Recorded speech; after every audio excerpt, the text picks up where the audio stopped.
Okay, folks, we are back. We are coming out of our quiet period. Our friends will be coming back down from ancillary sessions, but I want to get underway, not least because this will, of course, as with all of our sessions, be recorded and therefore will be available digitally, which is extremely apropos of the next topic.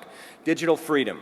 In a moment, I will bring up a very estimable panel to discuss this issue. But first, if we could put up the next polling question, please. And there it is. Is access to the internet a human right?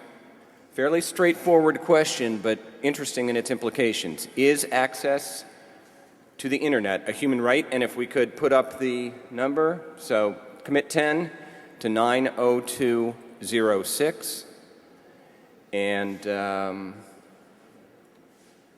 I'll wait just a minute and see if we're going to get the results. So while we're waiting for those results, I'm going to introduce the moderator for our panel. She is Rebecca Busse. She is Senior Manager of Stakeholder Engagement with Future 500. And she is, they have put together a really interesting panel that I think you'll all find enlightening. I know I'm going to be sitting right there.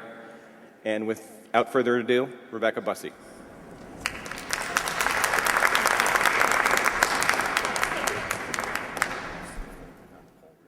Okay, sure. Good afternoon, everyone. Thanks for joining us. Did we get the results on the poll yet? No? Okay. Thanks for participating. So I'm Rebecca Busse, and we do stakeholder engagement at Future 500. And often when I tell people that, they want to know, what does that mean? Stakeholder engagement has definitely become more of a buzzword in the past few years. You're all probably familiar with it. But how we see it at Future 500 is bringing people together. I loved Dov's talk this morning. Talking about human connection, because I think that when you get people in a room together, no matter how disparate their viewpoints are, if they can see each other as people, where they have common ground, we can make incredible change happen. Whether that's someone from an activist organization who feels very strongly about the rainforest, or someone from a big corporation who needs to protect the bottom line. So we're at an interesting juncture here. Wow, interesting, half and half. So half of you all feel that the internet is a human right, and half of you don't. So we'll see how much that changes during the course of this panel. Hopefully it will change. It'll be interesting to see. So basically, we're at an interesting juncture in history. The internet allows for great freedom. Freedom to subvert the challenges, constraints of business, of civil society, even identity. But there are also risks involved with that. There's an anonymity involved in the internet that allows the darkness of humanity to surface sometimes. I'm sure you're all familiar with that. Greed, abuse of power. So we have an interesting choice to make. There are people right now deciding the fate of the internet, from the technical aspects to the rules that govern it, who will use the internet, how it will be used. And so that's what we're going to talk about today a little bit, is we're making history right now, we're making culture. And everyone here, their lives are directly touched by the internet in many, many ways. And I know I'm preaching to the choir there. So let's bring up our panelists. We've got a great panel today. I'm really excited about it, and thanks for joining us. So first we have John Perry Barlow. Hi, guys. I'm going to read to you a little blurb on the Wikipedia page about John Perry, because he's a difficult one to introduce. There's so much to John Perry. So, an American poet and essayist, a retired Wyoming cattle rancher, and a cyber-libertarian political activist who has been associated with both the Democratic and Republican parties. There's kind of a lot to that. He's the co-founder of the Electronic Frontier Foundation, and he's also, and also a fellow at the Berkman Center for the Internet and Society at Harvard Law School. John Perry. Harold Feld, to his left, your right. Senior Vice President of Public Knowledge, a group that preserves the openness of the internet and the public's access to knowledge. Harold writes widely on the issues associated with internet freedom. And he's on the US delegation to Dubai for WICIT, which if you haven't heard of Wicket, we'll talk a little bit about it, but it's exciting that he's going to be there actually representing. Jim Harper, to his left, the Director of Information Policy Studies at the Cato Institute, a founding member of the Department of Homeland Security's Data Privacy and Integrity Advisory Committee, and also the author of Terrorizing Ourselves, How U.S. Counterterrorism Policy is Failing and How to Fix It. And Michael Petricone, last but not least, Senior Vice President for Government Affairs for the Consumer Electronics Association. And basically, he represents the organization before Congress and the FCC on issues such as digital television broadband and privacy. All right, thank you. Thank you.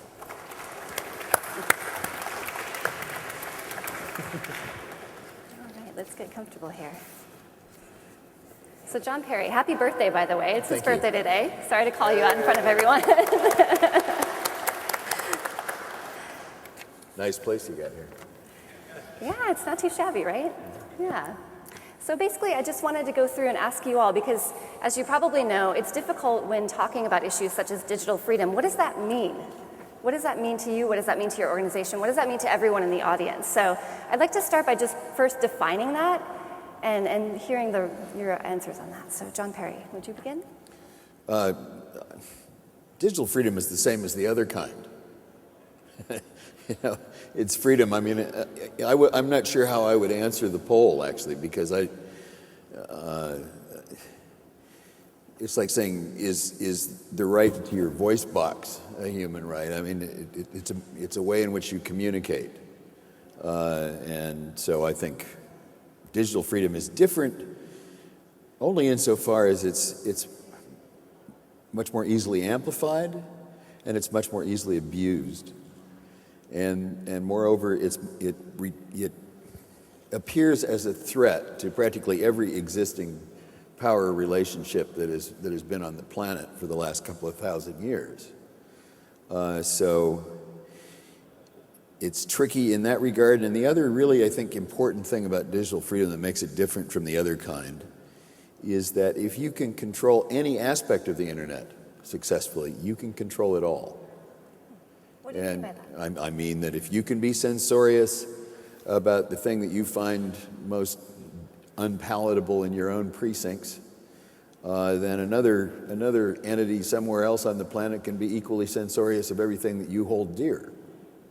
And if the means have been developed for either one of you to do that, they've been developed for a lot of people that you wouldn't necessarily approve of doing that. So you end up, I mean, in my position, you end up having to defend, kiddie pornographers and drug lords and terrorists and, it's an unsavory lot, but that's what's required in order to maintain freedom in this environment. All right. Harold, what do you think about that? Well, I think that John is right. I usually frame the issue that he has talked about as the problem with the network is that my problem becomes everybody else's problem, and everybody else's problem becomes my problem. Because this only works at a level where we have genuine interconnection. And when you try to moderate that and filter it and censor it, you end up with problems not just within the area that's the target of the censorship, but rippling out through the entire network. At the same time, when people become destructive, and not just in the I'm putting out an idea that you don't like, but I've decided that I'm going to launch cyber attacks for whatever reason, then that problem becomes my problem as well. It puts something destructive out there in the broader network world, which eventually will rebound on me. I do want to just add a couple of things. One is one of the things that comes up when we talk about the internet as a human right and digital freedom is, does that mean access to the internet just if you can afford it, if you have it, or is there some responsibility on the part of governments in the same way that we have now thought of things like clean water, clean air, in some places access to medicine and health care as being human rights issues. And I do just feel the need to point out that going back to the 1930s, we made access to the telephone a fundamental right in the United States, that everybody ought to have it.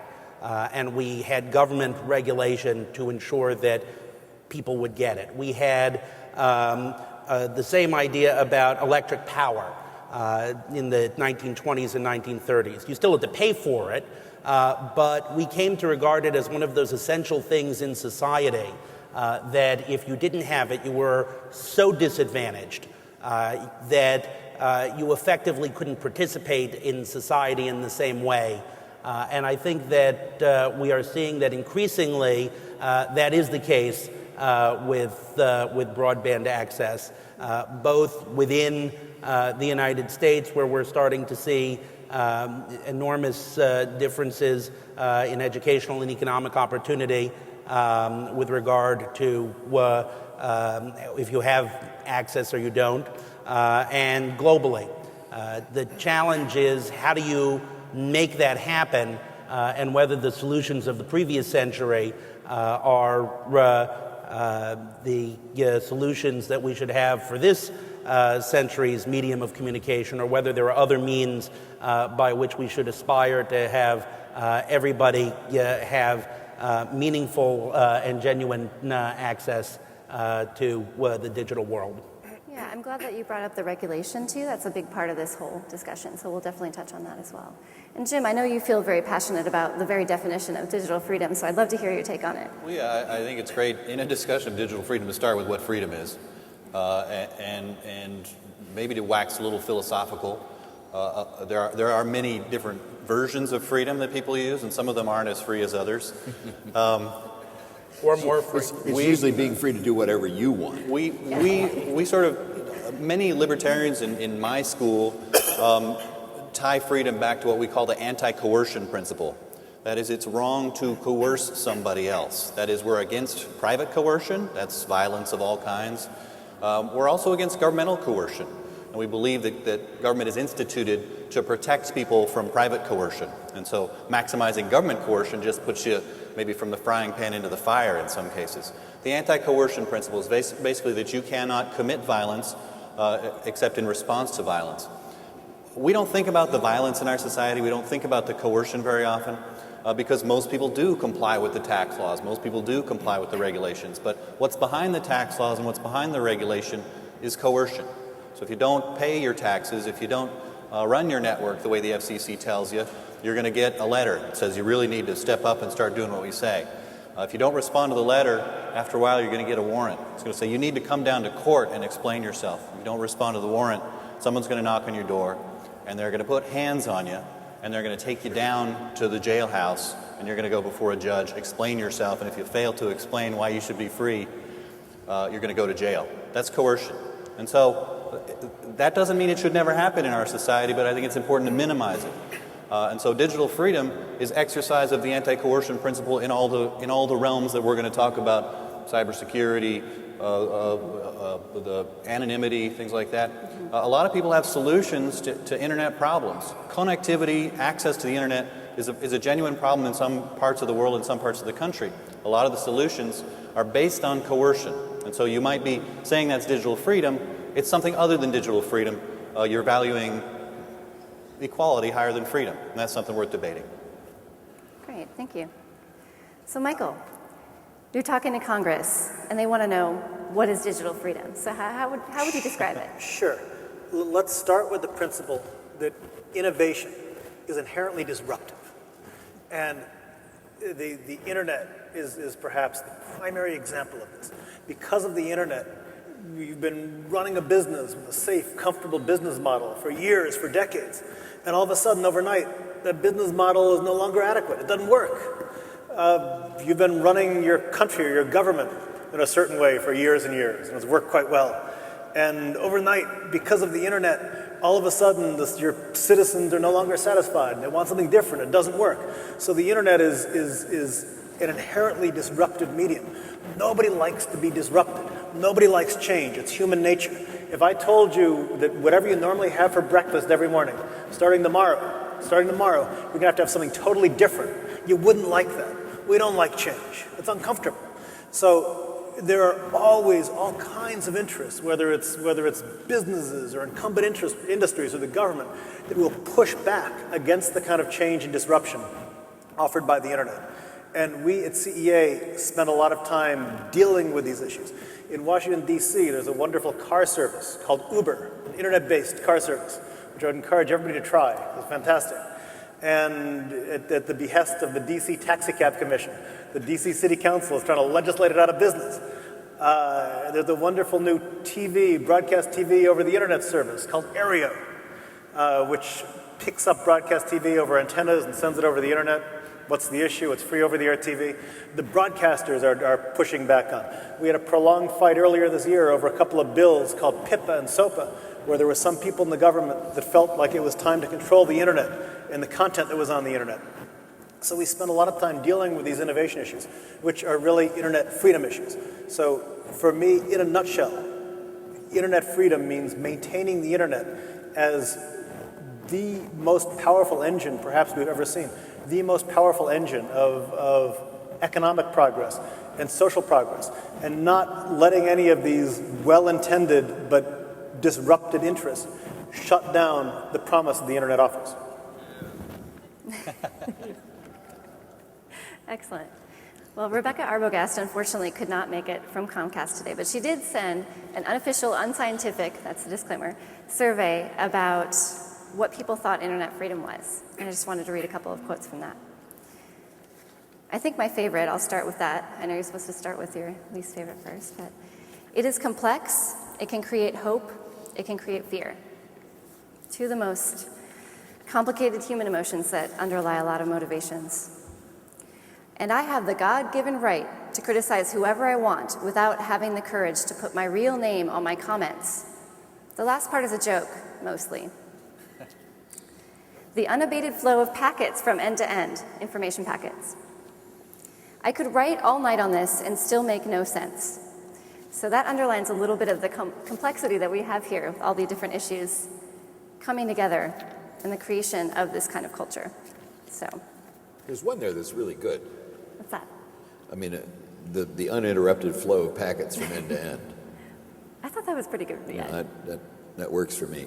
Very rational, very cut and dried. It's the packets. So on that, there's an interesting book just out by Chris Yu. The title is I don't have the title memorized.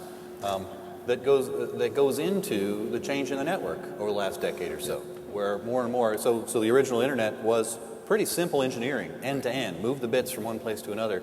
Now there are more devices of different kinds.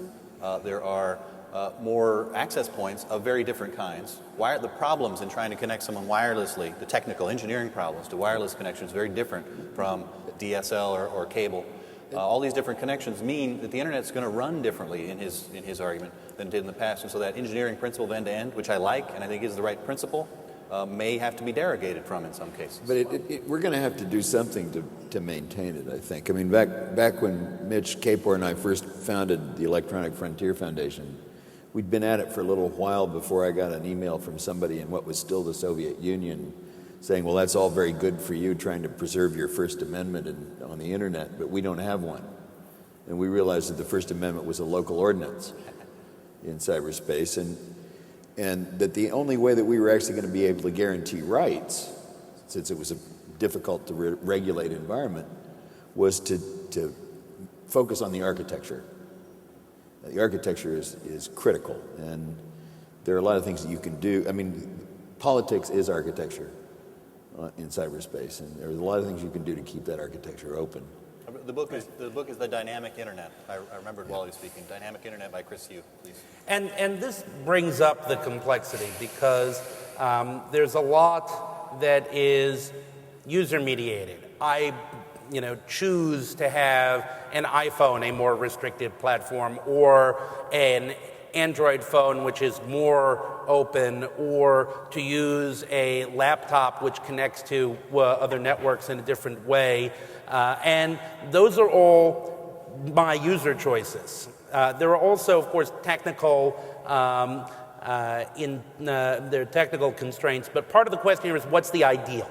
I can say, okay, wireless has some technical constraints, but I can also say, ideally, wireless should be as open as possible up to the end user, and the end user connects whatever device he or she wants, or should be open with regard to the content or any of these things. And those are not inconsistent with an idea of a dynamic and changing internet. What they are potentially inconsistent with is a approach which says, well, if you own the network, you can do whatever you want with it, regardless of whether there are alternative networks, whether there are choices and ways to circumvent you, and regardless of your impact on the other networks that may or may not interconnect with yours. And again, I go back to the telephone system, where one of its great virtues was you could use it, and it was, from the end user perspective, a good, fairly reliable and fairly universal system that had something of an end-to-end principle that we said the network operator couldn't interrupt my phone call for his or her own purposes. And part of the question we have in the digital freedom debate is, so is a restriction on, or a limitation on the network operator, a restraint on digital freedom, an enhancement of digital freedom, and under what circumstances? Because we might not care in a universe with lots of network providers, and more or less than we might care in a universe with relatively few network providers. Well, so let's bring up legislation, because I think that's really relevant. So SOPA, PIPA, ACTA, WICIT, I mean, there's the veritable alphabet soup of legislation. But basically it boils down to intellectual property versus freedom and censorship. That's at its very base, the debate. So let's hear from Michael. Intellectual property. Tell us about it. Sure. And I represent the technology industry, right? So we are an intellectual property industry. We invent stuff. That's what we do. So we are very conscious of the necessity to protect intellectual property while also leaving room for innovation. And there are ample ways to do this. There are ample ways to do this without harming legitimate businesses on the internet. There's some legislation that's been introduced that would specifically and narrowly go after bad guys who are operating abroad, who are flagrantly engaging in counterfeiting and so on. So it's not zero sum. But I do think the PIPA and SOPA experience was kind of a watershed experience, because historically in Washington, intellectual property and copyright has been this kind of backwater. It's been done kind of in back rooms by specific committees.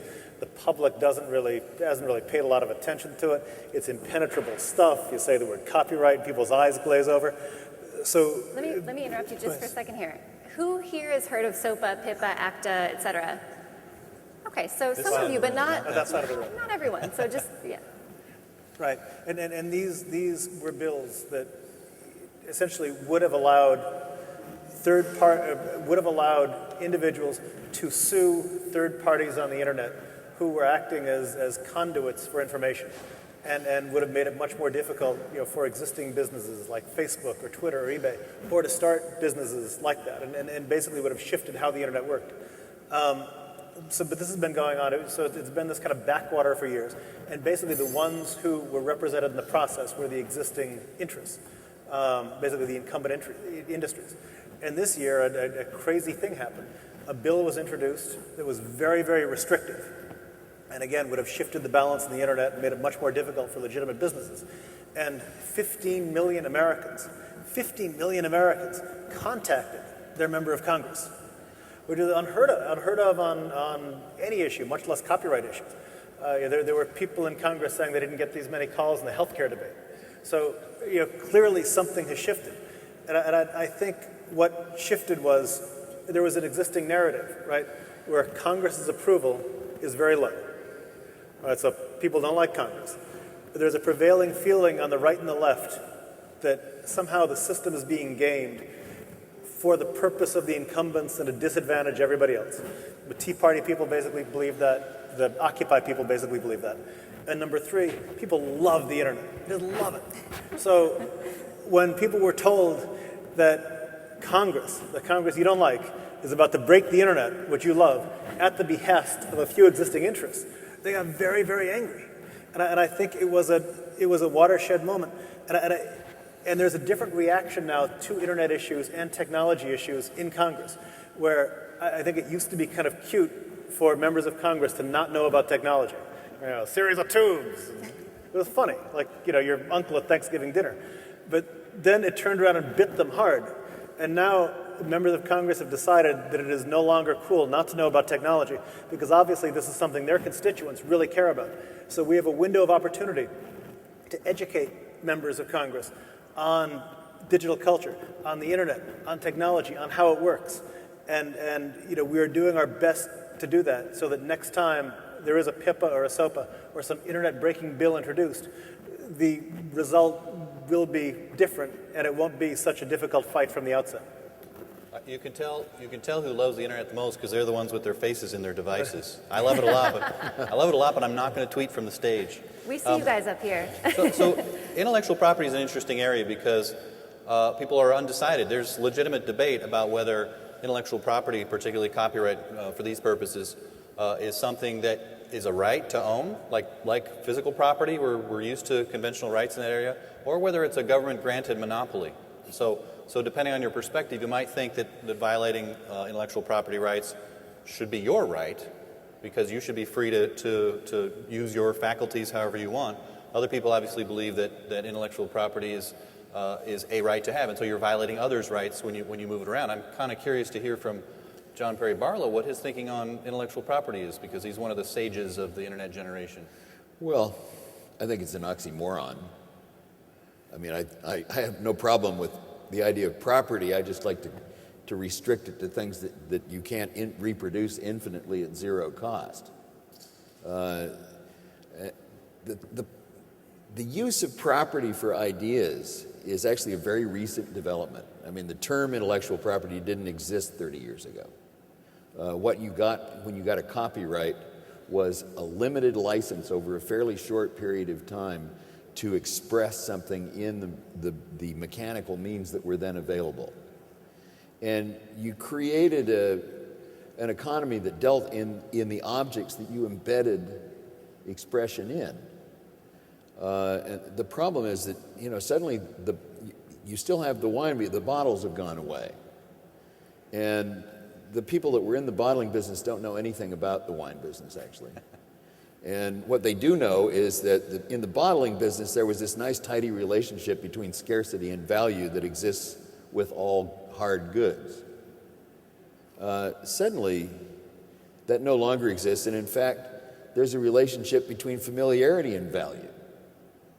I mean, I could have the Hope Diamond in my pocket, and it would still be worth a lot of money, because there's only one of them. I could have the best song in the world in my head, and as long as I left it there, it would be absolutely valueless. And the institutions that have grown up around supposedly owning human thought are very interested in maintaining that ownership. There's a lot of money involved, though not as much as people seem to think. What's really critical is that the people in the content industry have been very clever about their lobbying efforts, whether it was in DC or in Geneva or Maastricht or wherever. They managed to buy access to such an extent that it's just generally thought to be mother, God, and apple pie to let people own speech. You cannot own free speech.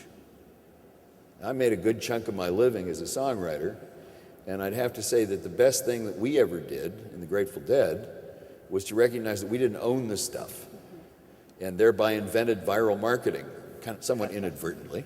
And did not business method patent it. I'm glad that you brought music up, because music is a huge part of the debate. But even Neil Young said in January, piracy is the new radio. It's So, not, musicians are not the people that are against are against copyright but they're violation. made out to be that way. Oh, I know. I mean, but copyright is actually an excellent way of taking our productive value away from us and putting it in the hands of people that didn't make it in the first place. You know, I mean, the first thing that a record company does with your so-called intellectual property is to own it themselves and to usurp your right to have it or control it. There are two things that have really gotten very out of whack in our current system, and they collide very forcefully with just about every single notion of digital freedom that we have. One is this question of how much do you get to control and what should the aspects of that be? It was one thing when we were talking about the words to a song, and we had a neat idea which we called the idea-expression dichotomy, which is, you know, John and I could both have the same general idea about a song we'd want to write. We could both sit here and kind of write it out. He would do a much better job of it, but I couldn't stop him if I finished first because my expression of it was very different from his expression of it, and letting him have an exclusive right to his expression of that idea doesn't stop me from having a different expression of the same idea.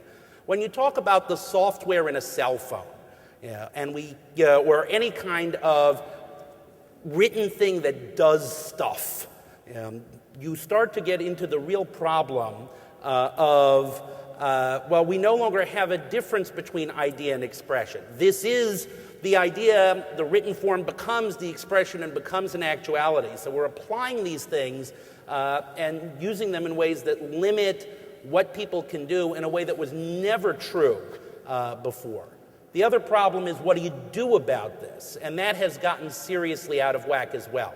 The biggest problems with SOPA and PIPA were not that anybody said, oh, stealing is good. There is nobody out there at this point who is saying, yeah, stealing is good.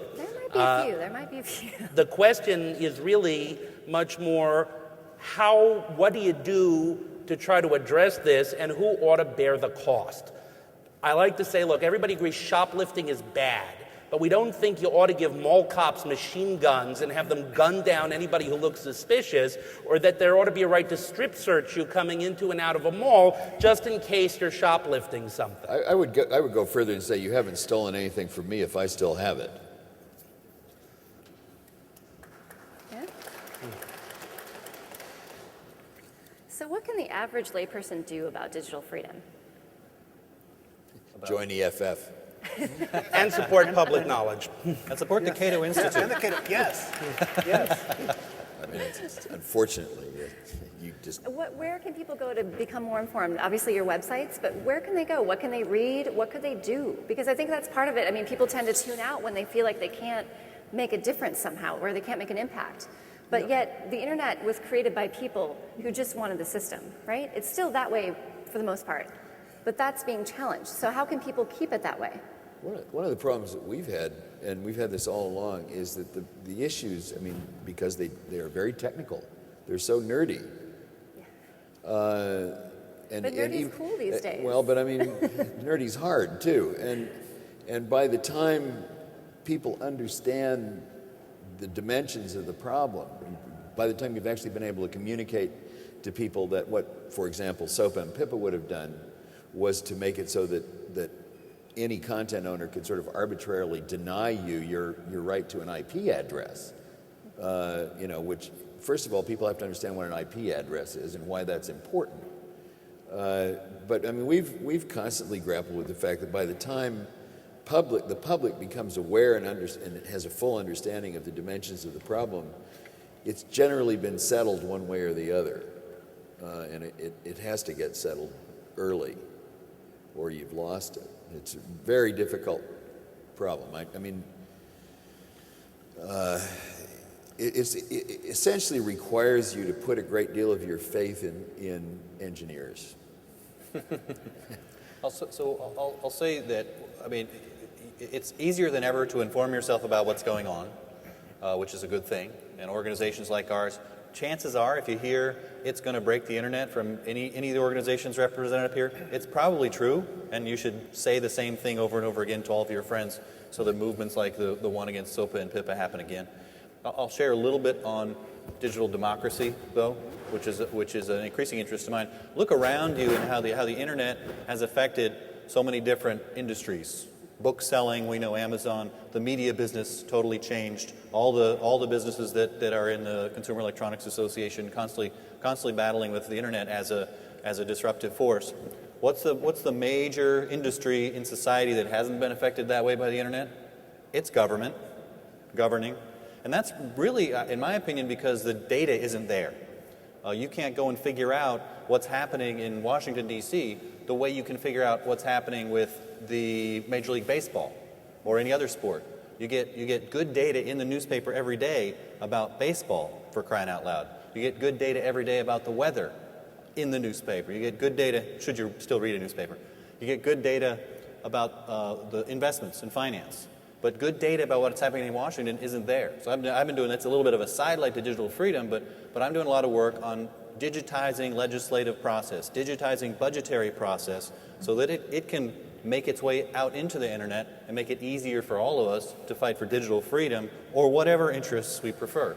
If government didn't feel threatened by the internet, Julian Assange wouldn't be in the Ecuadorian embassy at the moment. Yeah, and I mean, there are a couple of things here. There's first what people in this room can do as opposed to sort of the more general public, because people who are in this room have a unique opportunity because of the unique position that you all are in.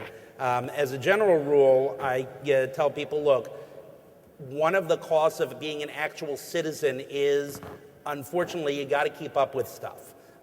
And even if it means you're not going to keep up with every little detail, it does mean you have to figure out who to trust so that when you get alerts about things, you know, okay, this is an important issue of mine. These are people who I trust, not to, call me up every other day with yet another crisis. They save it for when they need it.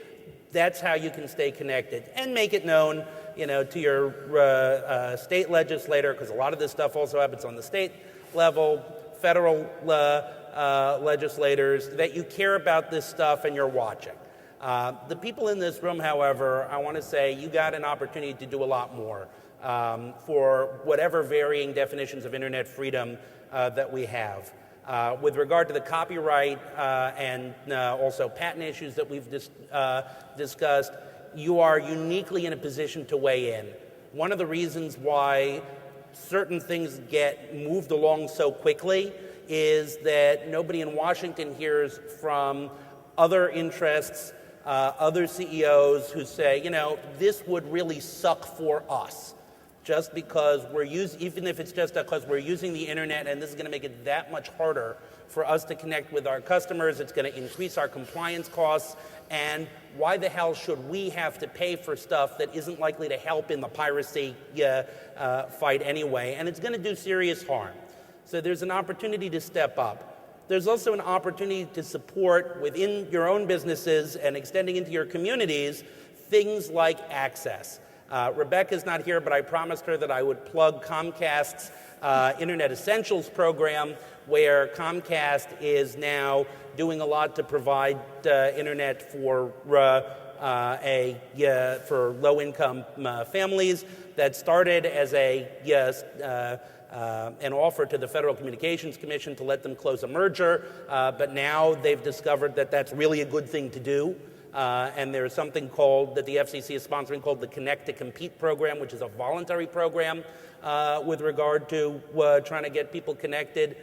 There are equipment recycling programs that get the necessary equipment for access into the hands of people who really need it. And even within a given business, there are a lot of opportunities. In the same way there are a lot of green opportunities, there are also a lot of internet freedom opportunities with regard to what kind of business path you take and what kind of vendors you choose to support and what countries you choose to deal with and how you express to them potential concerns about their internet policies. So I make a pitch to all of you here, if this is something that you think is important, whether or not you think it's an actual right or just something good, you do have the capacity to take it back home and really weigh in a meaningful way. And it's usually good business, too. Yeah, and let me just add, the reason that PIPA and SOPA failed isn't because members of Congress woke up one morning, said, you know, I've been thinking about this, and I've decided that breaking the internet to preserve incumbent business models really isn't a smart move for America's innovation and cultural future. That didn't happen. The reason PIPA and SOPA failed was because members of Congress got so many calls coming into their switchboard was shut down for 2 days. And that frightened them. And all of a sudden, you saw a lot of members switching position on these bills. So the lesson is you got to get engaged. You got to stay engaged. You got 3 groups on this panel that are doing outstanding work in Internet freedom: Electronic Freedom Foundation, Public Knowledge, Cato Institute. They're all fantastic. We have a group at CEA called the Innovation Movement you may want to check out. Let me also plug a group called Fight for the Future. Check them out. They're doing wonderful things. If you want to stay involved, there's a daily email alert, a blog called Techdirt. It was written by a guy named Mike Masnick. He does phenomenal reporting on this stuff. But you got to be engaged. And what happened on PIPA and SOPA wasn't a unique thing. A few months ago, the DC City Council tried to ban Uber for the first time. And once again, their switchboard was shut down for a day. And that backed them off for a while. There was a terrible intellectual property treaty that we were a restrictive intellectual property treaty the U.S. was trying to force on Europe. And it got rejected by the EU because they got so many calls coming in from their citizens. So there's a saying that the problem with these issues is the future doesn't have a lobbyist. So you've got to be that lobbyist. And it's the right thing to do, and it's good business. So I would just encourage you as CEOs, as business leaders, as thought leaders, to get engaged, be public, stay engaged, contact your member of Congress, get to know your member of Congress, and be engaged on these digital freedom issues. Because it is going to be a constant issue. It is going to be a constant threat. Again, innovation is disruptive. Nobody likes to be disrupted. These issues are not going away, and it is very important for you to stay engaged. There's another thing. I think probably everybody in this room wants to have free trade. And they've come up with these wonderful stalking horses for internet control, and one of them is currently being negotiated. It's called the Trans-Pacific Partnership. It's being done almost entirely in secrecy, and it's supposed to be an opening of free trade around the Pacific Rim. It generally appears to have values that most companies that are in the stuff business would have no problem with. It is also incredibly censorious, at least the drafts that we've been able to get out from underneath the secret process of so-called intellectual property, and requires, in order for you to be a participant in free trade, for you to be aggressively pursuing copyright violations. Yeah, I mean, this is as a country. Where the problem in our international trade negotiations has been that Hollywood drives the crazy train, and it's now driving it over a cliff. The United States spent years negotiating the ACTA Treaty, which was mostly about how do we keep people from having counterfeit medicines, counterfeit, goods, the fake Louis Vuitton handbags and that sort of thing, that pretty much everybody agreed on. What made Europe reject it as a human rights violation was because Hollywood held this treaty up for 3 years, demanding that really crazy stuff go into it with regard to the internet and their vision of what they thought was necessary to fight digital piracy. Even when it was whittled down to just modestly crazy, as opposed to super crazy, that was still too much for the world to swallow. We're now trying to negotiate this free trade access to what everybody agrees are the most important markets in the Asian Pacific region. This is where the next realm of free trade is coming up. And once again, Hollywood is driving the crazy train. And the question is, are people who are not just the folks here on this stage, but or industry associations like the consumer electronics folks, but are other industries who want to see free trade, who think that's an important element of freedom, going to stand up and say, no, we're not going to let Hollywood drive this agreement off a cliff? I like the phrase Hollywood drives a crazy train, but I have such a positive association with that because of the Ozzy Osbourne song that there's a challenge there in the talking points. But I'd like to bring up another one of the stalking horses, and I think that's a good way of thinking about it that John Perry Barlow used. And that's cybersecurity. Cybersecurity is being touted by our authorities in Washington as the top reason, among the top reasons, along with intellectual property protection, for getting their mitts on important parts of the internet. And I think it's very concerning. Most people in Washington, just like most people around the nation, don't know how this stuff works. We use it all the time, but we don't know the details of how it works. And so we're quite susceptible to hear from authorities that there are attacks that will cause blood to run in the streets. That's a quote. Cyber Pearl Harbors, cyber Katrinas, these kinds of things. Not having any concrete knowledge ourselves as non-technical people, most of us, we don't know to say that that's not true. But if you study it carefully, I think it's pretty clear that it's not true. Cyber attacks are a genuine security problem. It's a host of different security problems, which is important to recognize. The solution is probably actually to assign responsibility properly rather than to try to centralize with the Department of Homeland Security or the Department of Defense how to fix all these things. But the claims that we will suffer dramatic effects from cyber attacks are overwrought, but our politicians are falling for them hook, line, and sinker. General Keith Alexander, who's the head of the National Security Agency, spoke at the American Enterprise Institute during the height of the debate a couple of months ago, and he comes off really cool and amiable and everything else, and he's talking about all we need is an IP address and a little bit of signaling information and another IP address. That's about all we need. But at the same time, the bills he's pushing in Congress say that any information sharing for cybersecurity purposes shall be legal, notwithstanding any other law. Any information can be shared with the government for cybersecurity purposes, whatever that means. So that means that health privacy laws don't apply. That means the Electronic Communications Privacy Act doesn't apply. That means contracts don't apply. It means tort law doesn't apply, because Congress may say that notwithstanding any other law, information for cybersecurity purposes can be shared with the National Security Agency inside the Department of Defense. This is crazy stuff. The NSA is driving a crazy train, I tell you. That's a threat to our freedom. Well, so this brings up the question, is it ever okay for government to interrupt service? I don't think so. We have seen, it was very interesting last year because we had folks in Tahrir Square and other places around the globe who were using mobile services and access to the internet to organize and get their story out. And when it was in Egypt or it's in Aleppo, everybody was for it. And then just a couple of months later, we had some riots in London, and we had some potential protests in San Francisco over the shooting of a homeless person on the BART. And suddenly, what was really awful, horrible human rights violation over there was totally cool over here because our guys are somehow different. And that's the real problem. If you tell me, there's a cell phone activated bomb in a defined geographic area and therefore we need to interrupt cell phone service while we find the bomb, okay.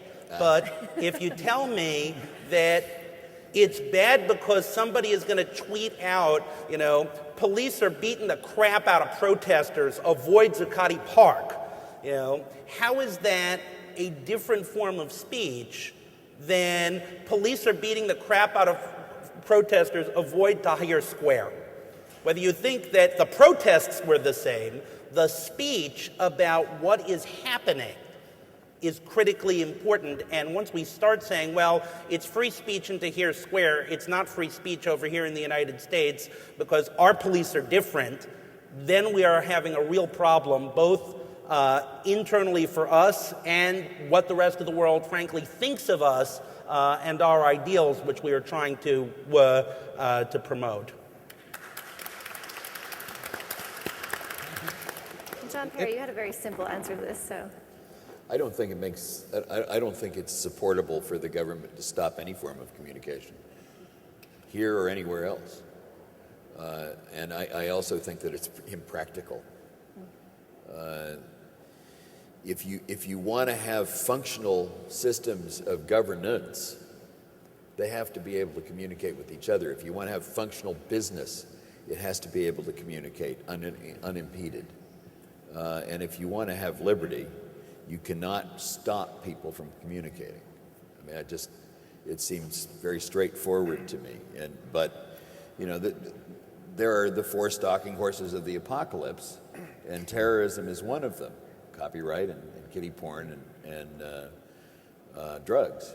But I mean, terrorism, people in the United States are clearly willing to do damn near anything in order to stop a threat that actually turns out statistically to be far less dangerous than lightning storms are to golfers, you know, in terms of its annual kill rate. And, you know, I don't know what kind of, it's not just, we're all on a crazy train in this country. I mean, we have gone completely sideways. We need Ozzy here. Michael? Yeah, I guess the only thing I'd add is that the United States generally has been very good at preserving a free and open and untrammeled with internet. And we really are the example to the world in that regard. And that's something we've got to be very conscious of, because other countries look to us as an example. And, you know, if you do things like cutting off access, if you do things like, you know, through PIPA and SOPA or other legislation, actively censoring internet content, then other countries are going to look at us and say, well, if it's, you know, certainly if it's okay with the United States, then you know, that gives us a green light to do it. You know, we are very unique in the world as far as the protection that we accord free speech. I'm not just talking about despotic regimes, but in you know, for example, in the United Kingdom, there are very strong rules about being able to name public figures in public. You know, in France, there are very strong rules about being able to sell certain things on eBay or certain brands or World War II artifacts and so on. So even among democratic countries, the United States really stands out for the protection that we afford free speech. And that's something we got to maintain. Right now, there's a campaign being mounted by some in the United Nations to have the United Nations essentially take over internet governance, which we think, and I probably trust I'm probably joined by the folks on this panel, we think is a very bad idea, because right now the way it works ensures that degree of freedom. And the United States, frankly, provides an umbrella that protects that kind of freedom. And if it were moved out of that context, it wouldn't. So we need to be conscious of the fact that we are giving an example, and we are basically setting a template on these issues for the rest of the world. Yeah. Well, I think that we definitely have the common ground of, we all think that it is a priority, digital freedom. So I'd like to open it up to the audience. Shocking. And, I know, right? All in favor? It's very controversial. So I'd love to hear from the audience, and especially those members, corporations. There's a gentleman in the back there. I think there's a man with a mic here. And a man with Mike. Is it on? You guys were talking about the Cybersecurity Act, and I understand that last week Senator Lieberman advised the President and the White House to issue an executive order to essentially legislate it by presidential decree. What do we do in that situation? You should be grateful for the fact that Joe Lieberman will eventually leave Congress. Yeah. Well, part of it is that the question of what authority the president has to issue such an executive order comes up. And it really is sort of the first question that people ought to ask here. Say, okay, you know, the president has power to issue executive orders that say what federal workers ought to do, or, you know, in certain other cases. But if you were going to issue an executive order that tried to do what this legislation does, you'd have to ask, under what authority are you doing that? And I would hope that the White House would pause to consult some of its lawyers and would discover that it doesn't have any.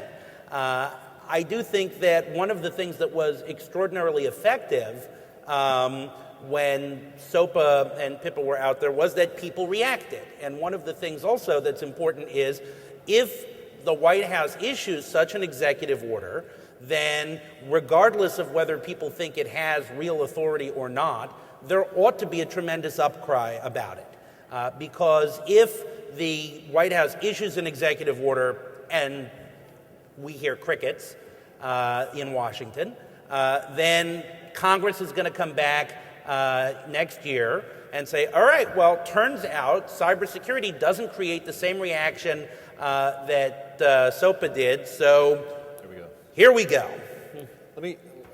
Let me say a couple of things. One, to those of you from Connecticut, your senator is driving the crazy train.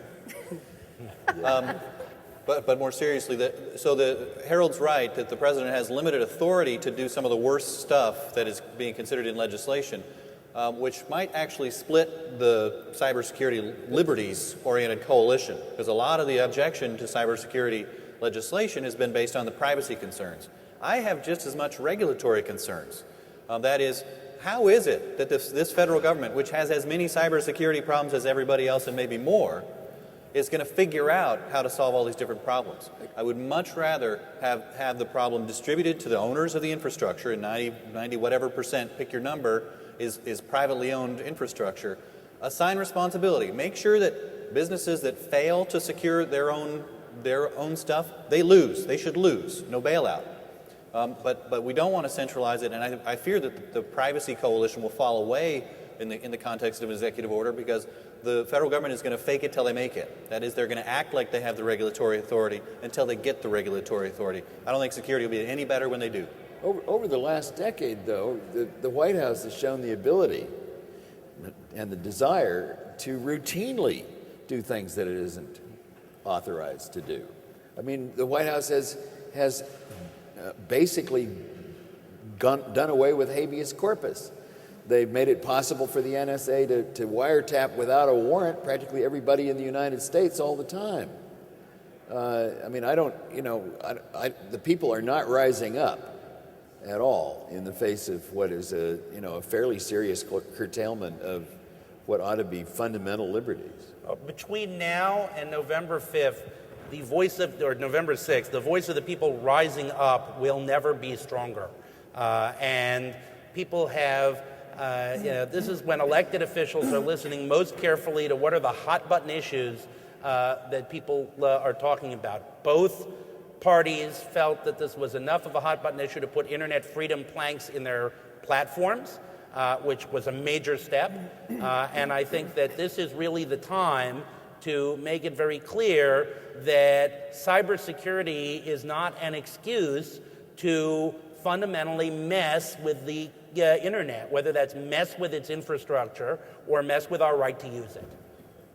So back to what you can do. Right, you have a member of Congress who right now is trying very, very hard to get reelected. And I'd be willing to bet that over the next 4 weeks, he or she will be having a town hall meeting within 10 miles of your house. So take a night, make it a night out, go to dinner afterwards, show up at the town hall, have some drinks afterwards, and show up, express your concerns about the cybersecurity bill, and ask your member of Congress what he or she plans to do to protect your freedom on the internet. And because bring again, your friends. as Harold said, this, for the first time, this is kind of a stunning thing, this issue ended up in both the Republican and Democratic Party platforms in near identical language, which is kind of neat. So the issue was on their radar screens. And again, I think the whole PIPA and SOPA thing was a transformative experience for them, where they realized this is a big deal. So you got to keep on reinforcing this message, and the next month is the ideal time to reinforce it. There's a question. The microphone is there. Yeah, I've got the mic. I got the conch. The scepter. I'm Greg Stein with Sustain Edge. I come with this question from the standpoint that I firmly believe that the internet is a human right. It's a basic human right no matter where you live. A few things that have kind of developed over the years I just want to throw out there.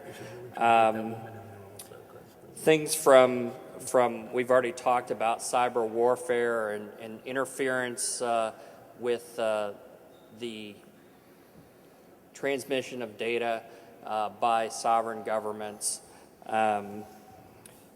threats to net neutrality. Interesting that Comcast is not here. I'd like to hear their comments on that after being beat up on that a few years.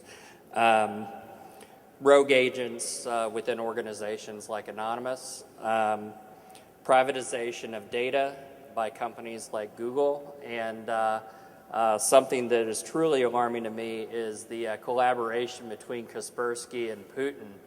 Are all of these things sort of temporary manipulations of the internet, or are you seeing that these are adding up to being a permanent subversion of our global network?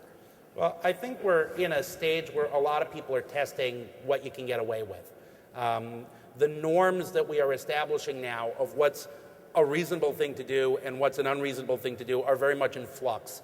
I want to take the point about despotic governments, because this is where we get to the ITU, WICIT, which is coming up. WICIT stands for the World Conference on Information Technology, which will be in Dubai at the beginning of December, where a number of governments, including the Russian consortium, have wanted to amend the Global Treaty on Telecommunications to not only include internet, but also to say it's okay to disrupt service for security reasons in the same way they can right now for telephone service. And if that is successful, then they will have established a global norm that disruption of service is one of the things a sovereign can do. Right now, we have a lot of sovereign countries and a lot of international jurisdictions and jurisdictions in the United States who are looking at that as human rights violation. If they are successful at getting this adopted, then that goes from human rights violation to maybe something we don't like, but something which is potentially okay. So I think in the next couple of years, we need to be alert to all of these things as we settle what the norms for the internet ought to be. You know, to try to give a broader answer to your question, though, I've been fighting these wars at increasingly grand scales for over 20 years. And at that point, I felt like the internet was put all of humanity in this very weird position where a future of greater freedom and access to knowledge was being promised at the same time that the world's most invasive surveillance system was being promised. And the tug back and forth between these two things has been running at zero sum as far as I can see. I mean, I think we've lost some, we've won some. I remain optimistic. I think that they can do what they want in Dubai. I'd love to see them enforce it. If I could just add, the issues change, but the themes remain the same. About 20 years ago, one of our colleagues on this panel, John Barlow, wrote an article, and it was called Declaration of Independence for Cyberspace. And this should be, if you haven't read it, read it. Like, this is your required reading for today. Because everything that has come to pass about the tension between the internet and incumbent industries and the tension between the internet and government and the likely reaction, everything that was predicted, that John predicted 20 years ago, has come to pass. And it's an ongoing issue and it's an ongoing challenge. And I think, as everybody was saying, we've done okay. But it reminds me of the famous story after the Constitutional Convention, when, after days and days, Ben Franklin finally walked out of the convention hall in Philadelphia, and a woman stopped him and said, "Mr. Franklin, what kind of government have you created for us?" And he said, "A democracy, ma'am, if you can keep it." And I think that's what the internet is. It is this tremendous mechanism for innovation and human progress, if we can keep it, and we got to keep it. I'll say that I agree with John Perry Barlow that being optimistic, because I think the internet sort of defaults toward freedom. John Gilmore, who's another EFF founder, if I remember correctly, he said that the internet regards censorship as damage and routes around it, and that's a sort of metaphor for the internet and the internet ecosystem, which is very difficult to capture and control. But yeah, read John Perry Barlow's essay. The old governments of flesh and steel are not going gently into that good night. They're doing everything they can to retain power. And they're using their control over, when they can get it, they're using their control over ISPs. They're using it for surveillance. They're using it for all kinds of purposes in order to maintain that power. So we're looking, I think a lot of folks on this panel look at this as a long-term battle for power. Will power centralize with governments, making the internet the #1 surveillance system ever created? or will power decentralize out to people? I want it to decentralize out to people. I think it will decentralize out to people. But we all, I think, have to make sure that that happens, and it's a very important battle. I think we have time for one more quick question. Dr. Adal Hussain with World Liberty TV. My question is very simple for each one of the panelists. Who owns the internet? You do. He does. She does. The question lacks a meaningful referent for a meaningful response. But you know, actually, here's an important point.